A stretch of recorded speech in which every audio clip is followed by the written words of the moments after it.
family, and welcome back to My Main Stitches. Jeannie J here. I have started with this year's first quarter project.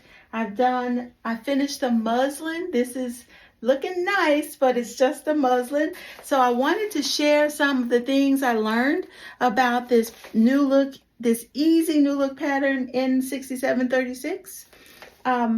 So I'm going to share a few notes from my handy dandy notebook. You know that I do one of those every project. And the whole reason for this muslin is to be able to more confidently sew on the nice fabric. So this is what we did with the sheet. And I wanted to have this cording match the pants that I found, an older project that just needed a little bit of hemming, that actually ended up matching this muslin. So yeah, where to start? On the guide sheet for this pattern, first I want to say that there are several tips along the guide sheet.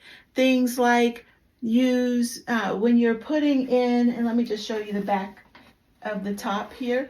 When you're putting in this elastic, there are 3 different casings, and on the pattern it actually recommends that you put those in simultaneously so that you're not, you have the elastic in one casing and then it's all bunched up and it's harder to get the elastic through the other 2 because now the fabric isn't laying flatly.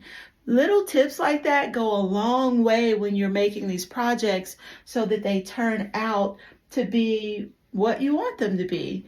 Some things also that I touched up or did differently, I made that come to a nice curve on the back of the tie, and it looks a little classier than or I guess it's a style preference because the pattern made it come to an angle and then curve back in at a diagonal.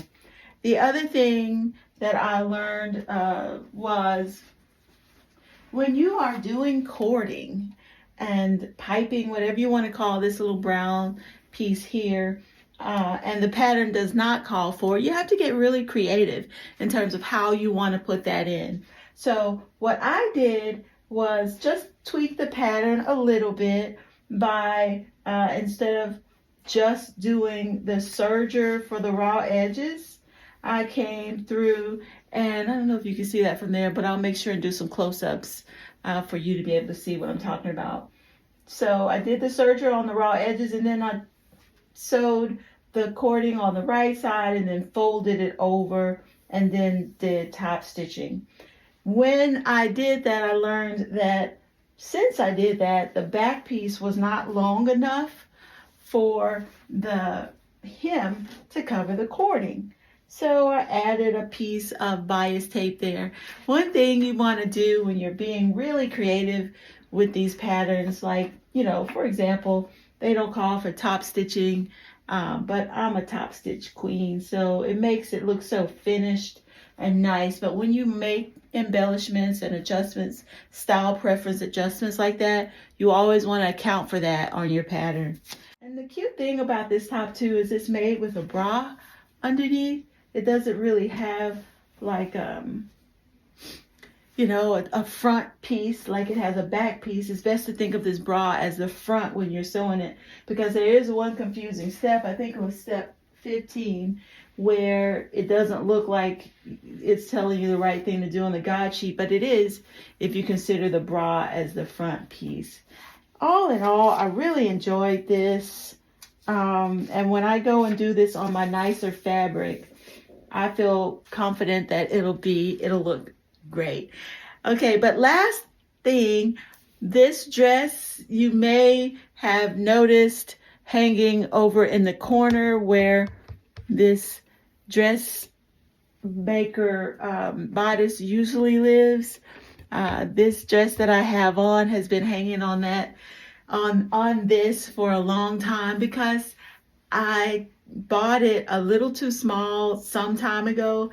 It even still has tags on it, but I can fit it now. So now it's going to be my new house maxi dress, even though she's gorgeous And so that's it for this time, y'all. Stay with me because the next project will be out of the nice fabric, and we'll be putting this whole thing together with our actual nice fabric that we chose for this first 2026 first quarter project. So love you, fam. See you next time.